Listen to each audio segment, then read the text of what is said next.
We'll get started in about 30 seconds.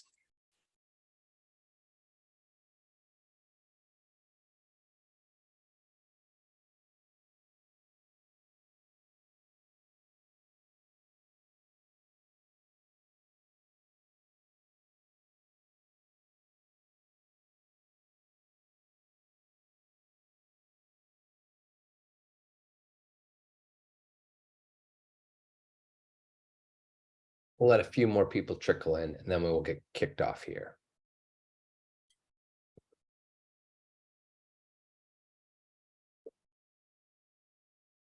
Good afternoon, everybody, and welcome to our webinar on attracting greater international student enrollment.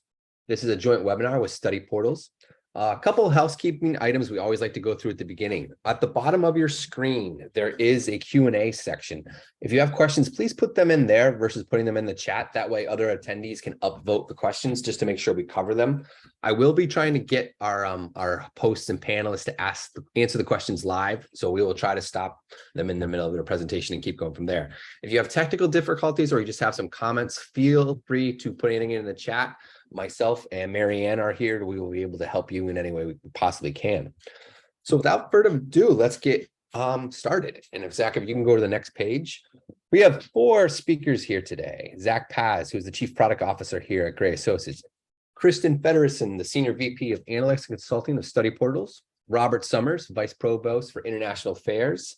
And Vanessa Andre, Director of International Programs and Partnerships.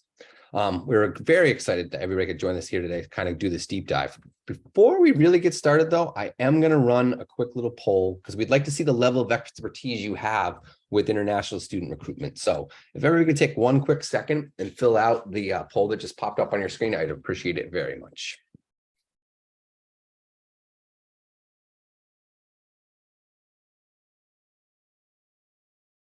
I love when people respond very quickly.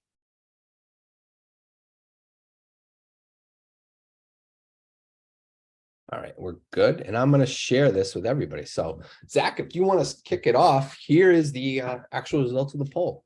It seems like we have a lot of rookies on here. People like my favorite term, enough to be dangerous, and then a few professionals and an expert. Fantastic. Well, thank you, Ned. Appreciate it. Hello, everyone. Welcome, and thank you for joining today. Today, we're going to cover 3 sections, including first looking at international student trends. So I'll cover what's going on, what's been happening over the last 10 years in terms of enrollment, how are things changing in terms of actually completing, what happened during COVID, and some more future-looking data that we actually collaborate with Study Portals about. Then we're going to switch to Kirsten, who's going to talk about how you use this data to really drive recruitment and different techniques you can use specifically around recruiting. And then finally, we'll end with a panel discussion with Robert and Vanessa, who have been doing this and have a lot of great insights around things to consider, potential pitfalls, things that you want to make sure that you do. And so they'll be also chiming in as we're going through this. And as Ned mentioned, please feel free to add any questions you may have, and we will try to get to those as soon as we can. So without further ado, we'll jump into international student demand trends. But before I do that, just a quick intro to Gray Associates for those of you who are not familiar with us. We are a software and analytics firm that's solely focused in higher education. We have built alongside many of our institutions we work with what we believe is a complete program evaluation system, which includes what you see on the page here: mission, academic standards, margins, and markets. And a big piece of this is really understanding what's going on in your external market, and how does international play a role in demand for your academic programs. And so we'll be focusing mostly on that piece today, and specifically, obviously, international demand. So what's been going on over the last 10 years since 2010? We've seen that international student enrollment, this is coming from the Department of Education, grew to about almost 1.2 million in 2017 was the highest amount. 55% of those students enrolled were undergraduate students and 45% were graduate. But since 2017, we've started to see a little bit of a tailing off, and even into 2020, where we know COVID will actually have played a role in lowering the enrollment. And I'll show you that in a couple of slides. But overall, you can see there's about 1 million students, international students. So there's still a lot of opportunity. And what we'll show today is, again, trends, and then hopefully techniques that will help you if you'd like to move forward with international initiatives. Zach, quick question. 2021 is the last year that their iPads data is available, correct? That is correct. This is the most recent available data to date. So one thing that we always mention at Gray is we have many different data sources. A lot of them have strengths, but they also have their frailties. Some of the iPads data from the Department of Education is a little backwards looking. So we also, which is one of the main reasons we partnered with study portals and collaborated with them to get more recent data, and we'll talk about that. But it's a great question. You got to keep your eye on what happened, but you also want to keep your eye on what's trending and looking forward. And can I make a quick comment here on that slide, which is for please. those of you looking at it? It's interesting to see the decline on undergraduate versus graduate students. And it's important to kind of keep an eye on what that means economically for your campus, because the undergraduate students, once you bring them to campus, they are with you at least 4 or 5 years. And that has longevity, whatever you call it, in terms of economic impact. So the decline on undergrad is worrisome in terms of economic impact on our campus more than the graduate at this point. It's something to note. Thank you. And it's not just that enrollment is declining, but also declining as a share of total enrollment from both the undergrad perspective. We're looking at dark blue lines here. You can see the highest percentage of undergrad total enrollment reached 3.1%, and now we're down to 3%. I'm guessing when we see the 2021, 2022 numbers, this percentage will jump back up, but we're all the way down to 2.6%. Graduate is a higher share of total enrollment. We reached almost 13% in 2016, and now we're just at 11.5%. So you can kind of see how much, this is overall in the United States, but how much of this can relate to your student enrollment. What percentage could you expect? And this is kind of a high level benchmark to say, maybe you can get to 10% of your graduate enrollment is international students, or are international students. Are you above or below that percentage as a one metric of baseline? Also gives you an idea of kind of potential as well. So that's now we can look at a different source. This is looking at the Institute of International Education, and this is looking at undergraduate, graduate, and non-degree enrollment at U.S. institutions. So it's a slightly different data source, but it kind of gives us a very similar trend and gives us a more recent year as well. And as we saw the enrollment grow to about 2015, 2016, has since declined. Here's the 2020 enrollment decline, most likely due to COVID. But again, we're back up. So those trends that we saw in the previous charts, we would expect to see that then jump back up to probably normal, what they were prior to COVID. Okay. A couple other things to consider is that the graduate space came back even higher than it did versus the other degrees that we are showing on the slide here. So this is the highest we've seen in graduate enrollment since 2010, or going all the way back to 2010 is 146,000. And undergraduate didn't come back to the highest levels yet, and you can see the non-degree is around 24,000. So again, the biggest jump back was in the graduate space. Zach, we got a quick question, and this is more probably a speculation. Somebody wants to know, Would you think it was due to pent up demand, or the possible that universities had a lot of influx of new cash that they could invest into a marketing plan to kind of attract those international students again? Yeah, let me see if Robert, Vanessa, if you have any thoughts on that. I think it's probably both. At least in my case, it was both. You know, we couldn't travel, so the way that some of my budget is allocated, some of my funds rolled over, and it was I mean, what a great thing to have extra money. It doesn't happen all that often, right? So I invested hard, and then of course there was an absolute. I think there still is too, a pent up demand. I see it both on the incoming mobility side and the outgoing mobility side. I'm going to add something to what Robert said. I think, yes, same here, but I think there were other factors too. For example, Australia being closed, I think helped with the US in terms of the numbers of students that ended up on our campuses. So there is a bit of luck there too, or the component of the global scenario that in that case helped us in the US.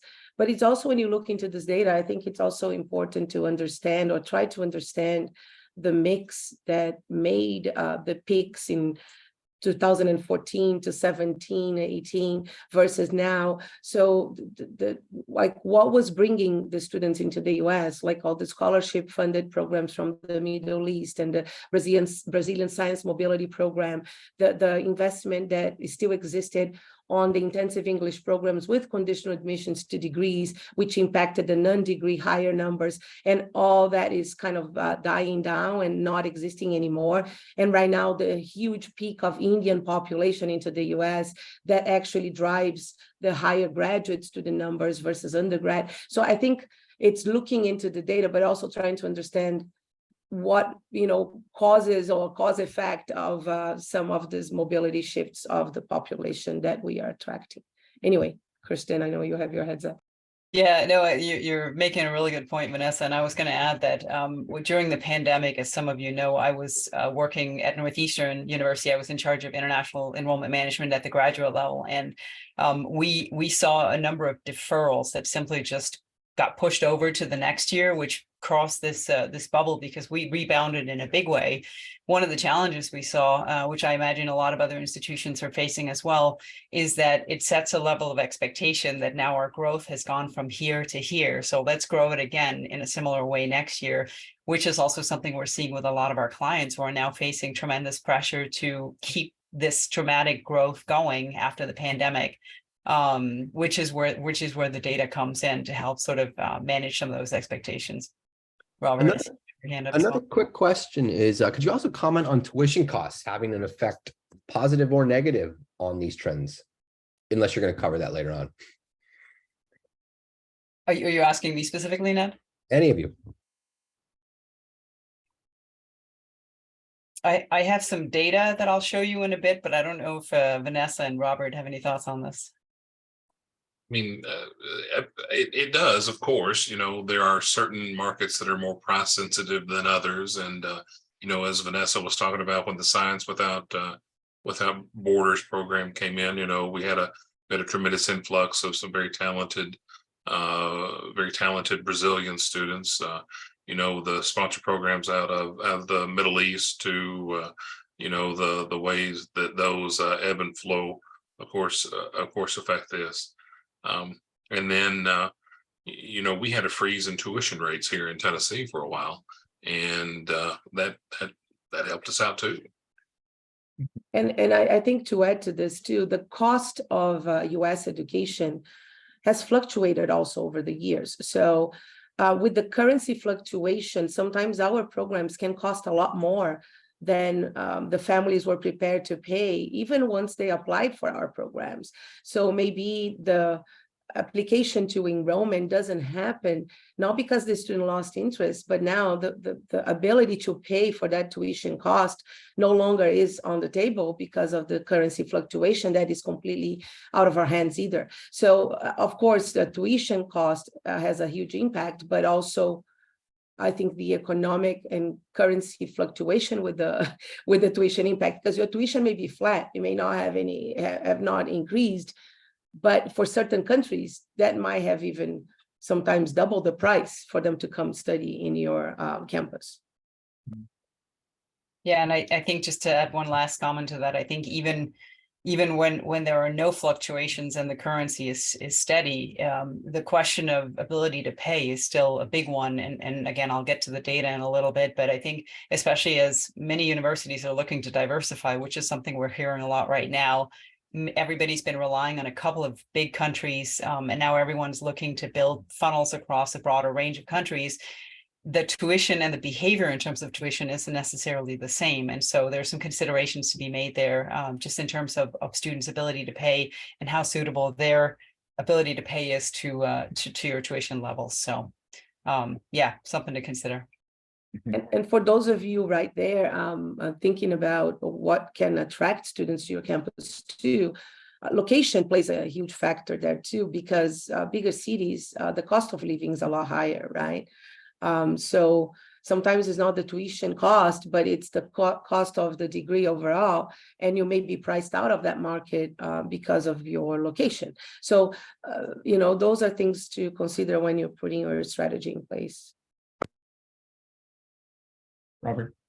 Yeah, I want to add something here about this slide too. The Open Doors report is an excellent source of data for me. I have followed it for years, but I think that that you need to understand that it's self-reported data. The institutions report it themselves, and the definition of international student varies from institution to institution. You know, sometimes it can be F1 visa holders and J1 visa holders, or undocumented students can be in the mix, and it just depends on the way it's set up. I've been at 3 different institutions doing this, and it's been different definitions at each institution of what an international student is. Right. Yeah, and that's a great point, and another reason why we always try to use more than one data source, again, for that reason. So thank you. Awesome.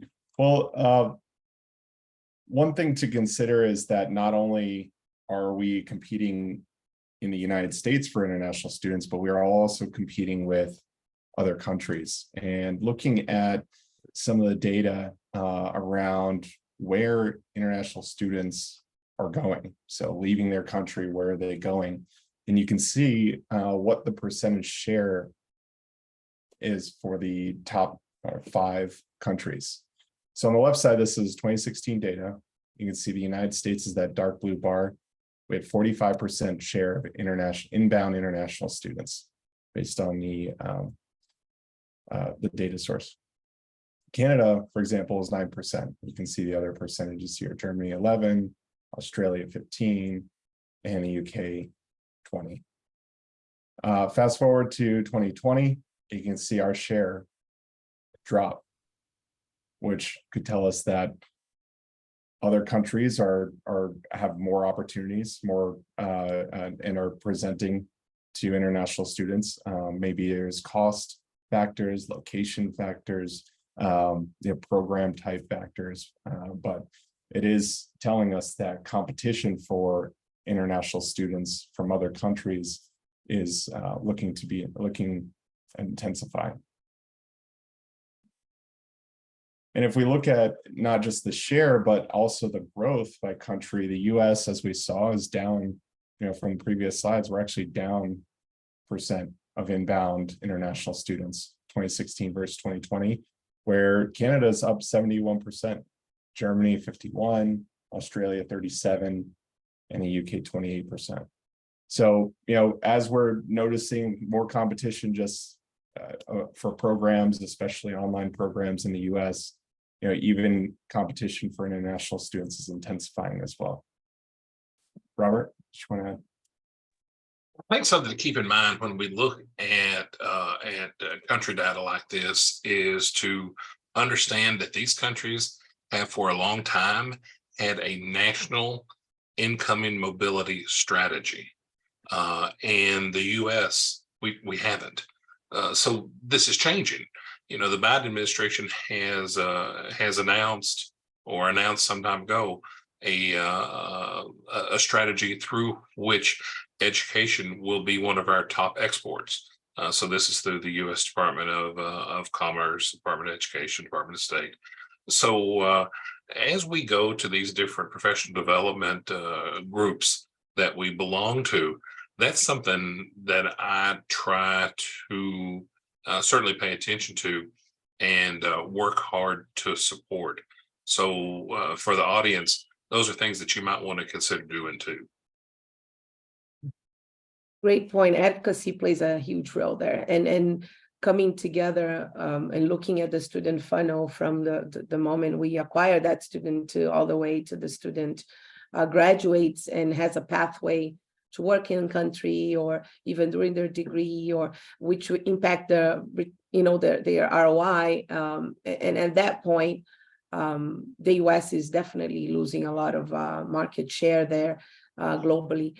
And it's interesting that Germany's it's showing up here, but there are many other countries that we're going to see play a piece in that market share because of the aggressiveness after the international students, as their young demographic or their young population declines too, and then they need the international students to retain talent in their country and move the country forward. And that's kind of what I think the US is missing, as Robert said. We bring the talent here, but we're not retaining them. And as a consequence, we're starting to lose more market share because then the talent won't come. So we'll see with the new strategy if this is going to shift a little bit. So can you get an idea of kind of what countries we're potentially competing with for those students? But now let's get an understanding of where these students are coming from. And so this is a look at enrollment of students, including online part-time. You can see that China is the largest, followed by India. Obviously, population has a big factor in that. But as you start to think about how do you go to market and put together a strategy around international, understanding where the students are and where the student interest is going to be important. So looking at some of this information and understanding that China and India account for over 50% of international students. Yeah, that's a large opportunity, but there are still opportunities at other countries as well. And we're going to dig into some of those more specific locations with Kirsten's slides. Not only understanding where they're coming from, but you also want to understand what programs they're interested in. Right, so here are some of the top programs for international students. We're now looking at, this is based on the Department of Education completions data. So where are international students actually completing programs in terms of what major? Computer science and business were the top two. And now we can start to see business analytics coming in as the third one. And there's a difference in designation that we're highlighting here, STEM versus non-STEM. You know, there's a lot of changes going around of specifically around the opportunity for the international student, depending on the type of program. And I'd welcome, Vanessa or Robert, if you want to comment on STEM versus non-STEM. I can make a quick comment. I'm sure you're probably familiar, but if you're not, is the designation code of the program. It's a KIP, and basically because of the majors, the STEM major students, because they are allowed to remain in country under an OPT up to 3 years after they finish their degree, working in the country and staying legally, that extend their ROI. And therefore, the US becomes more attractive for STEM major students than non-STEM. And that is specifically impactful when you look into India and region, which they're more interested also in the ROI after their investment in the country. So with the growth with Indian students and the growth of the possibility of the STEM majors, you see most of the majors that have are showing up here as the top programs are STEM designated.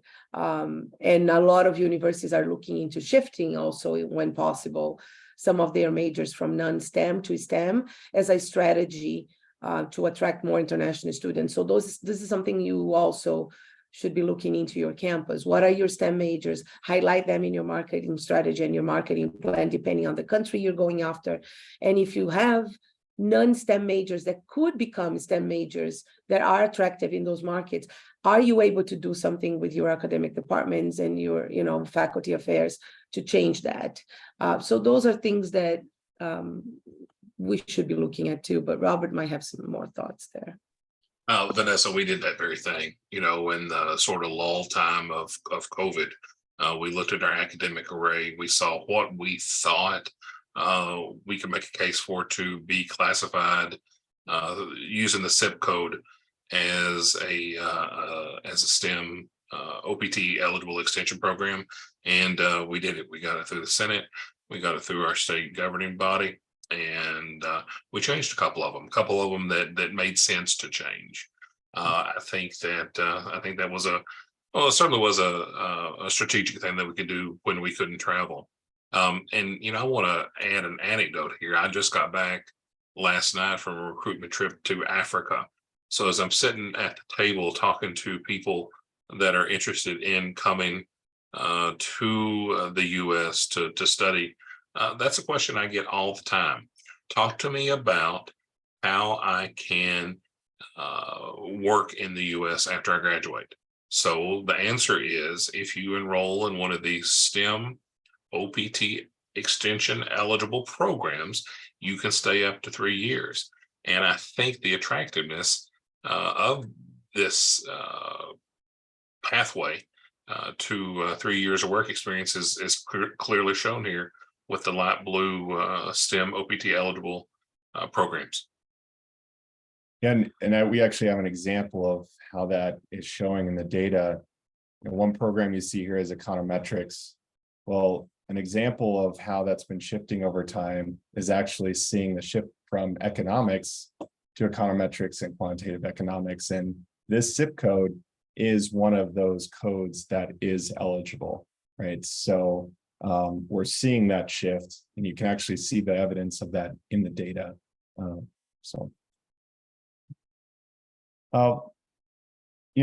International demand is one piece of understanding, evaluating your programs for opportunities. And one thing that you always want to do is when you're looking at your programs, whether they're new or current, you obviously are investing a lot in curriculum.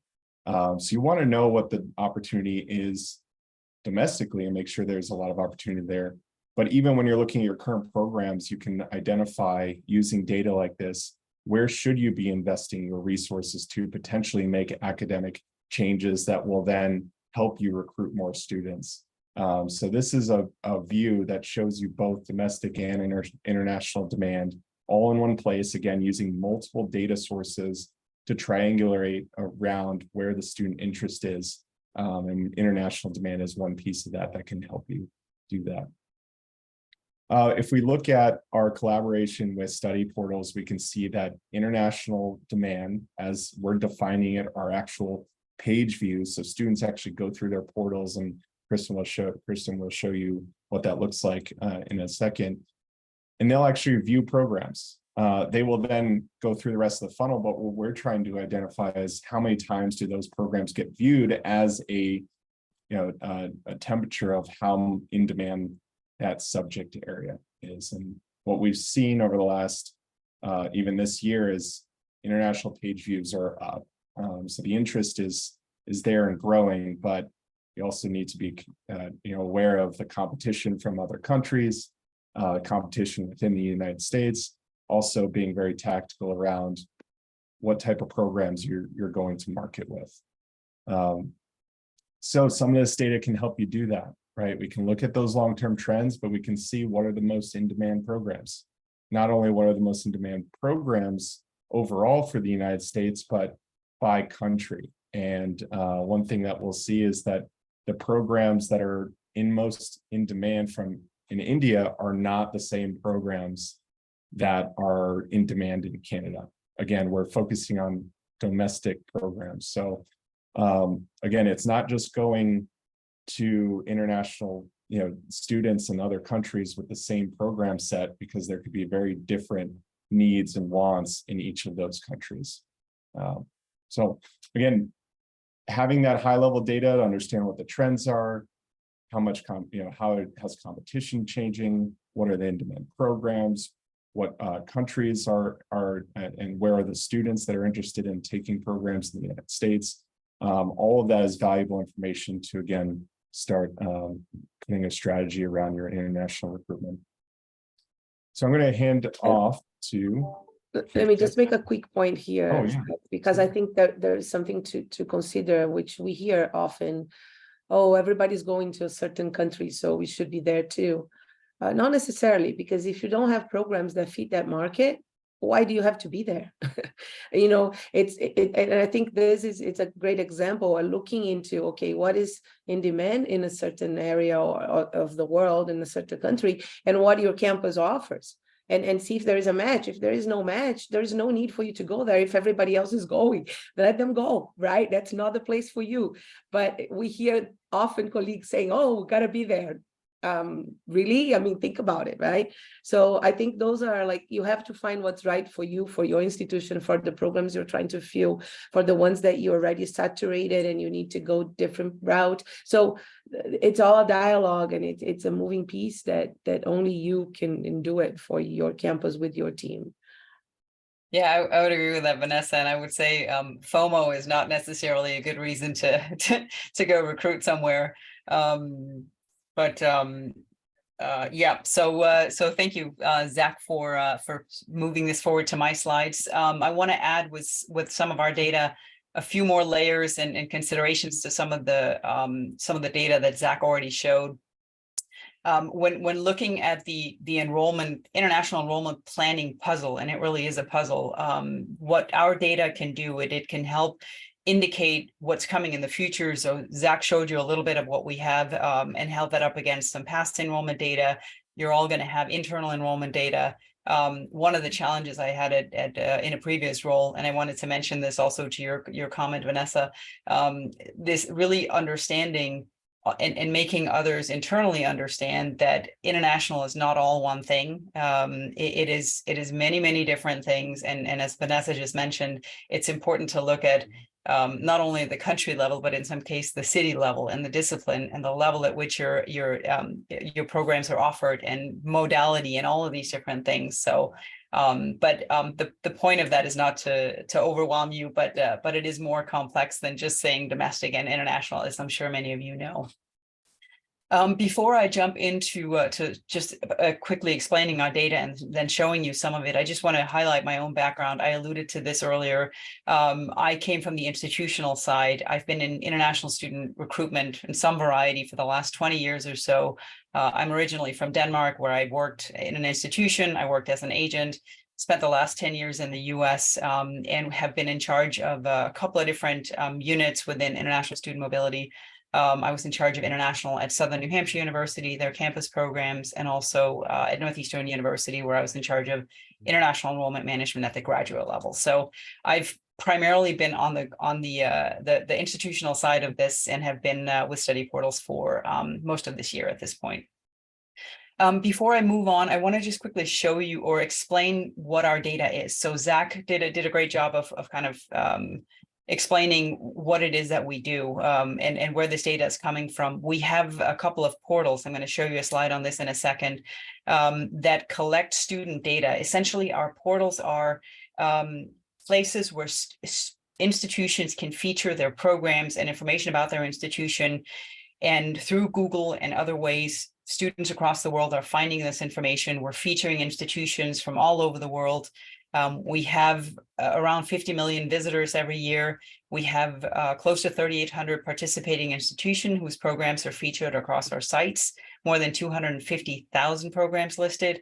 And the rough estimate from our analytics team is that we're covering around 90% of all English taught programs globally across our portal. So through all of these listings, we have a relatively sizable data set.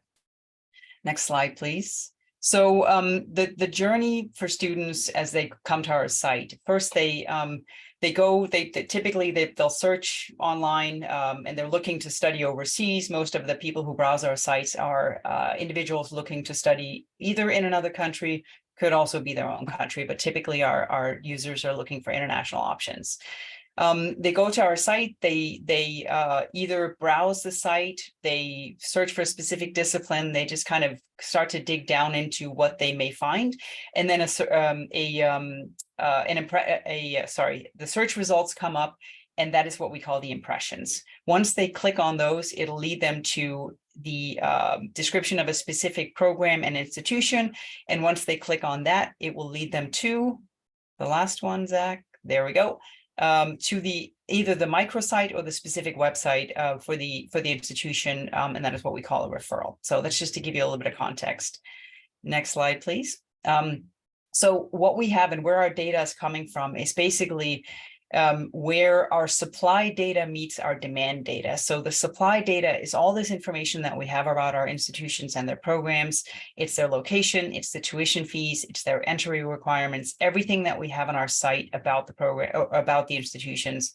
And then the demand data, which is how our students and our users are engaging with our site, what they're clicking on, what they're looking at, how long they're looking at it.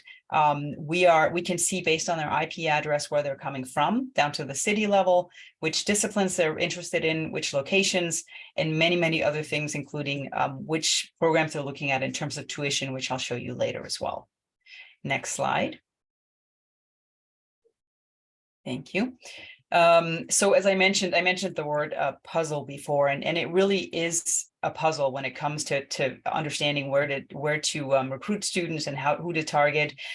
We would never position our data as a silver bullet. It certainly is not. It is showing you one piece of what you need to know as you're putting together all these different pieces to create a complete picture. And even then you may still not have a complete picture, but every piece helps you gain a little bit of visibility as you're trying to determine how to best fill your classrooms with international students. Next slide, please. All right, so digging into the data itself. One of the important considerations as you're looking to recruit international students, and Vanessa mentioned this as well, is really understanding which markets should you be targeting, what are the considerations for these particular markets. And before looking at what students are interested in for the US, it may be worth looking at what else they're interested in and who you're competing against. And Zach had some past enrollment data on this. When we're looking forward for the next 24, for the past 24 months, but looking forward towards what students are looking at, we can see that Canada is doing quite well. This is no surprise. The trend has gone down a little bit. The UK is fluctuating up and down, and the US is quite steady.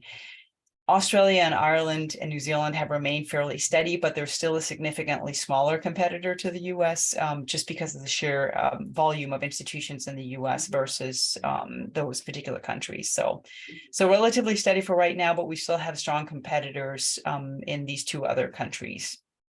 Yep. One thing that jumps out to me is it's how Canada has such a high share of this, and they're only 10% of the population of the United States. Yeah. Not sure exactly what that means in practice, but it is very interesting that they could. And I think Canada really took the US took a hit compared to Canada. Canada made some smart decisions during the pandemic in particular. I think there are some challenges that we're starting to see, which may account for the downward trend, including some of the backup on the immigration side. I know that that's been a challenge. But I think just from a work permit perspective, from a sort of allowing people into the country from that perspective during the pandemic, there were some good decisions that were made on the Canadian side. We'll see how it develops going forward. But anything? Go ahead. Zach, were you gonna add something? I was just going to ask if Robert wanted to say something. Kristen, I was going to say what you just said, that Canada, they have attractive immigration policies. They have a clear pathway to citizenship and a clear pathway for employment. And now, of course, I don't know about any sort of research that shows a correlation to that in these numbers that we're looking at here, but anecdotally, that's I think that's a good guess for us. Yeah, and I think I see my good friend Drew Ness just put a comment in the chat saying immigration, that they're benefiting from the immigration connection to credential achievement more than anywhere in the world, which I think is absolutely a big part of why we're seeing this interest. So Canada has got it right in that regard. And Drew is someone I trust when it comes to Canada, so I think that's a good indication. But I have to say something here just for us to kind of keep our hopes up in a sense, right? The US still has a much larger capacity to absorb all these markets. Canada, it's becoming a little bit oversaturated right now as well. And the piece that we haven't talked about, it's the retention piece, right? The student services piece, like attracting the students is one thing, but what other service you're providing them to retain them and keep them in your campus? And there are little pieces there that, you know, the US and other countries can have a positive or a negative impact, like housing, student services, not just the immigration pathway to citizenship, but how this is going to be tackled, right? That had some negative impact in Ireland and some other places too, the housing crisis for international students leaving. So there is hope there. There's things we could do to kind of shift this, not necessarily a happy pathway to citizenship that the US has, but we do have the capacity. We do have choices of institutions. We do have support services that usually, if you look into data, rank really high in the US in terms of the student support services versus other countries. So let's keep an eye on that and get that better, right? Yeah, and I think your point is a good one. I mean, already now, and also through conversations with clients in Canada, I think we're starting to see some of that level of saturation. Certainly the IRCC, as they're issuing study permits for Canada, have felt the impact of this sudden boom of interest. So that's been a significant challenge. I think the backup as it relates to processing, and I know diversity is top of the mind for our Canadian colleagues as well. So nothing, there's always a flip side, right? Yeah, I think that things are continuing to shift. So there's definitely hope. So again, to the point of digging underneath the surface and understanding where the competition is, because so much of the interest is coming at the master level, which is also in line with Ned told us earlier when he showed us some of the other data. Master level is more in line with the general trend that we're seeing. If you're looking specifically at bachelor level, the trend is looking a little bit different. If you're looking at the left-hand side here, the US right now is actually ahead. This is a relatively recent trend. This is just as of this year. Canada's taken a little bit of a dive. The UK is further down than the US as well. So this comes back to the light at the end of the tunnel that we talked about before, that there's a lot to be said for really looking at specifically the segment that you're looking to target and how does that look. So silver lining. Next slide, please. This is the same data, just broken down differently, where we can see how this is developed. You can see Canada has dropped by 10.5%. So what you're looking at here is the past year versus the year preceding that. So what this past year versus a year ago, essentially. And Canada has decreased. The US has as well, but by a little bit less. And as we saw, stagnated in the last few months, and then the United Kingdom has actually taken the biggest hit. Interestingly, New Zealand and Australia and Ireland have all gone up.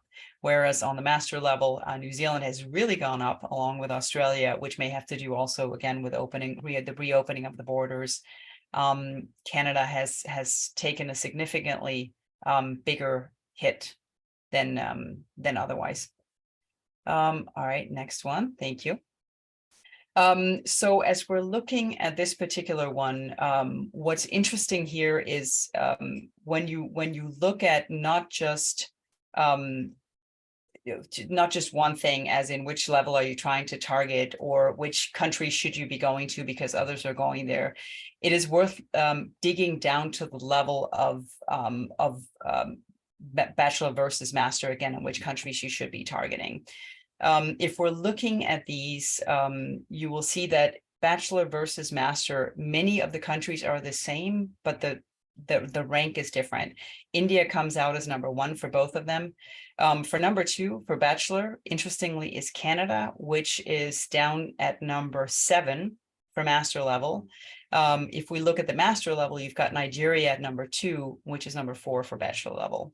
So this is specifically for the US as a country, and then just breaking it down to these two different levels. As you're considering things like, where should I spend my recruitment dollars? Where should we be running digital marketing campaigns? We have, we're looking to build an agency network. Where should we be starting? These are the things that you want to be mindful of, is really understanding where the potential is. And Kirsten, can you comment on just the issues with this data and China specifically? Yeah, that's a good point. Thanks for mentioning that, Ned. One of the restrictions we have for our data is China specifically, because of the inavailability of Google in China. We're not seeing very much traffic out of China. We do have some, but largely we're sort of writing off our China data as not being largely representative. So that's part of the reason why you may see China missing in some of this. This is not a challenge that's unique to study portals as such. It's for anyone trying to pull data out of China. So thanks for mentioning that, Ned. That is a really important point. All right, so looking at this in particular, this is pulled from one of our dashboards that's called our city analysis dashboard. So I know this is, it's a little bit of a blurry picture and it doesn't give you a lot because we're only looking at India, but the point of this is to say that sometimes you need to dig down to the level of the city to understand where you should be going. India is a perfect example of this. Because there appear to be different behavioral patterns when it comes to students and level of study as you start to dig into the different areas of the country. If we're looking on the bachelor side, typically what we're seeing is that in the north, you'll see a higher interest in bachelor level studies, which you'll see here. These green dots indicate where most of the traffic is coming from. If you look in the orange circle on the master side, you'll see smaller dots, essentially smaller circles. So the traffic is still there, the interest is there, but it's not as significant as it is for the bachelor level program. Whereas if you're looking in the blue circle on the left-hand side, you'll see some level of interest. This is the city of Hyderabad. It's not the biggest it's not the biggest circle at the bachelor level. I believe Mumbai is bigger. If you look at the graduate level, it's the biggest circle because the graduate level interest from Hyderabad is fairly significant. So another reminder to make sure that you look under the hood and really investigate where your potential markets are. Especially when we go to large countries with very different areas to approach. Brazil is another example. It changes tremendously when you talk about Brazil and recruiting in Brazil. You can't be only talking about São Paulo or Rio. You have to broaden up, and that depends on where and what majors and undergrad, grad. So it's really worth digging a little bit down into the data before you make your plans to go out and recruit. So. Yeah, especially when you get those lists of 30 fairs for the whole semester, and so you got to choose the 5 that are just right for you. It's hard to choose sometimes without having anything tangible to back that up with. So Vanessa made a good point the other day when we were talking about this slide deck, and she said, well, it's not just about level. Sometimes it also varies dependent or based on the disciplines that you're offering, and it is a really good point. In looking at something like France, the behaviors are not that different when it comes to level. So bachelor level and master level, fairly similar trends. But when you look at the discipline, it does fluctuate even within a country the size of France. We're looking at engineering and technology on the left-hand side, and you can see that much of the interest is concentrated in Paris. When you look at something like business and management, we're starting to see bigger clusters formed in these other areas, sort of on the borders with some of the other countries. So depending on what you're looking to promote within these regions, it may be worth looking at where to go as well within the countries. So this was an interesting one, and one that I really was a little bit puzzled by, mostly because what you're looking at here is the seasonality of interest. So the interest and how it fluctuates over the course of a year. And this is going back 5 years, which is why you see each of the little units above the months looking a little strange. It's because they indicate a year at a time. What we're seeing is that in September, it's one of the big months for interest at both levels. However, interestingly, in the spring, during the season where many of us are out recruiting and attending fairs and talking to institutions, the searches for students for programs appear to be lower. So it starts to take a dip in April, and then in some cases also in March. I think on the master side, it starts in March. So a little bit lower there, with a peak in August, September, and also right around the January mark, which was surprising for me. So something else to consider. I want to spend just a few minutes on this tuition sensitivity data. So this is one of the dashboards that Study Portals has coming up. So I've spent quite a bit of time digging around in this data. It's certainly not a perfect science, but what this indicates is how students are navigating our sites and our programs, the programs listed on our sites, by tuition fees, and how that varies by country. So in this particular case, we're looking at origin countries: Bangladesh, India, Iran, Nigeria, and Turkey. And the tuition fees are put into bins of $4,000. If you're looking at Bangladesh, India, Iran, and Nigeria, so the top 4, the difference in behavior is not that big. You're seeing most of the interest at the top, and then it slowly starts to go down. But it goes down right around the sort of significantly around the 20K mark. What you're looking at when you look at Turkey is very different, because it starts to go down much sooner. We're starting to see a significant dip already around the $8,000 mark. So to Vanessa's point before about being able to afford the programs, if you're a very expensive school or has tuition fees that are on the higher side, this is something to consider before you invest too much in a particular market, especially if you don't have a particularly good scholarshiping strategy. I know this is critical for certain parts of the world. Africa is one of the, Africa is a region. Vanessa, any thoughts on Latin America?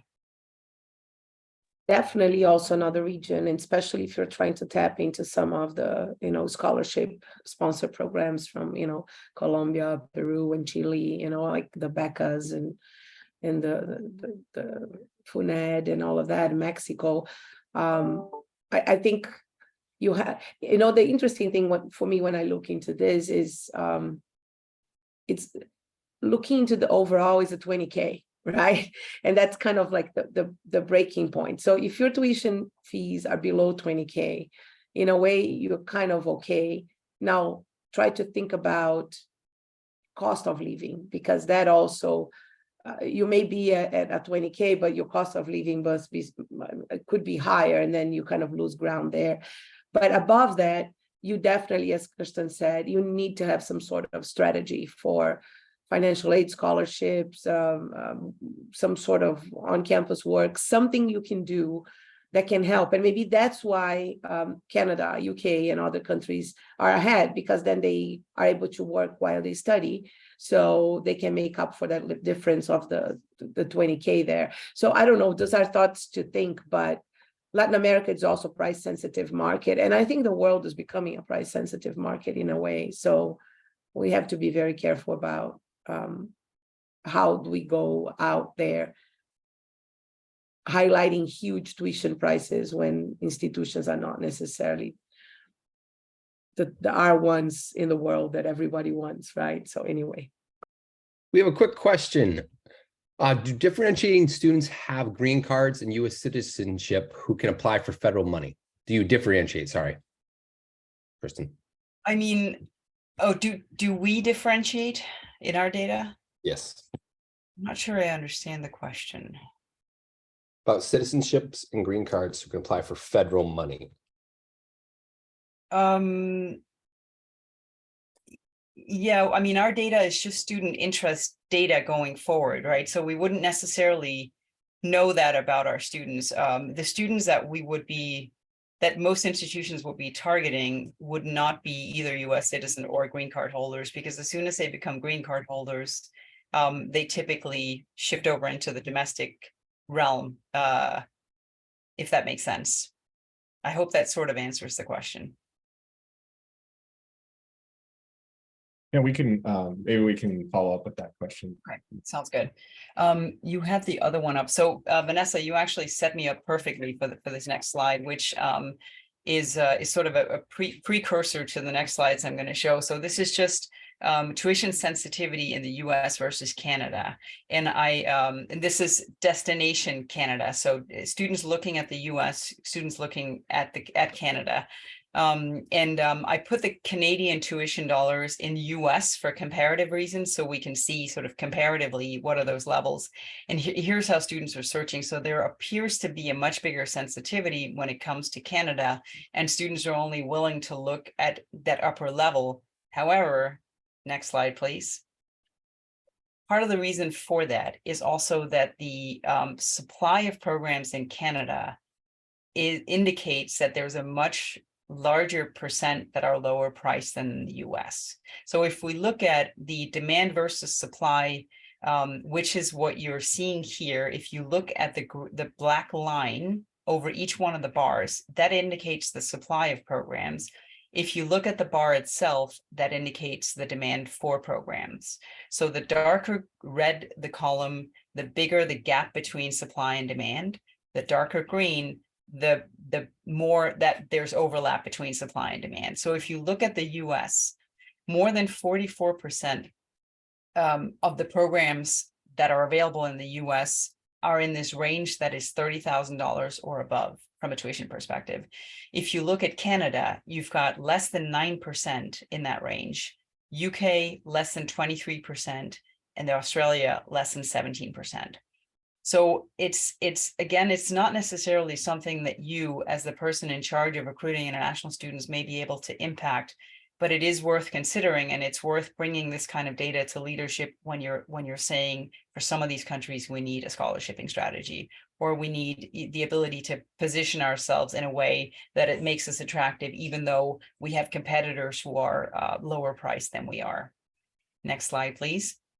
Just very quickly looking at some of the other countries, non-English speaking countries who offer English language programs, the supply of programs in that 30,000 or above range is so low that I didn't even bother to circle it. So it's just something to keep in mind as some of these countries are growing, with the tuition levels being significantly, well, being very competitive, I suppose.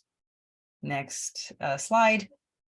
This was just a quick slide to show that another thing to consider sometimes is also where students have access to government scholarships. So in certain countries in the Middle East, for instance, students have the ability to apply for government scholarships, which may change how they're looking at tuition fees in the US. And just something to consider as you're planning your recruitment strategies, that there may be places where they're less sensitive to your tuition fees for that reason. All right, next slide. I think that was the last one on tuition sensitivity. This is the last one I will show, which is just a quick sort of afterthought as it relates to figuring out how to recruit international students. Something else to consider, and this was something I had a lot of interesting conversations about when I was at Northeastern, is something like program names, which is not always something that's considered, but this was pulled out of a different module on our site. I took a master's, I searched for a master's program in computer science related disciplines, and I looked at the most common program names and the less common program names. And some of the less common program names are things like spatiotemporal analytics and big data mining, and soft computing, logical algebra structure, and so on and so forth. For students who are non-native speakers and who have spoken to their friends and family and counselors about what they should be looking for as a program, this may not be specifically what they're looking for. Doesn't mean that the program wouldn't be great for them. It doesn't mean that there's anything wrong with that name, but it's just something to consider, because students may not be able to find you unless you have a really good way of positioning what the program is. I guess my point is the name doesn't necessarily speak for itself. I think we'll skip the last slide. Would you suggest then paying for keywords if you're going to have a non-specific brand program name to kind of boost up the search terms for those type of students? I would say those types of programs will require a different level of positioning than a name that speaks for itself. So I think digital marketing efforts to kind of drive people to your sites would be required and advised, just to make sure that you're getting your program on the radar. I know we're coming up on time. I just wanted to show this slide very different. It speaks to my comment earlier about the enrollment planning puzzle, and mentioning that our data in itself certainly is not this silver bullet that I mentioned. But I think my biggest learning from having been in international enrollment management for all these years is there are different pieces of data that are going to feed different parts of the process. You have a lot of data available internally, which is critical. A lot of people don't necessarily know which data pieces they have or how to use them. If you have either a person to help you or you are able to do it yourself, I would definitely look into what you have, because there might be more there than you think, and it may be more valuable than you think. With that, I will hand it back to you, Zach. Yeah, as we we are at the top of the hour, and as we suspected, we were going to get to a lot of the things to consider as we were going through this slide. So I know we are over time. There are a couple of other things. Is there anything, last comments, Robert, Vanessa, that you'd like to just mention as we close up this session? I just want to say I appreciate the data.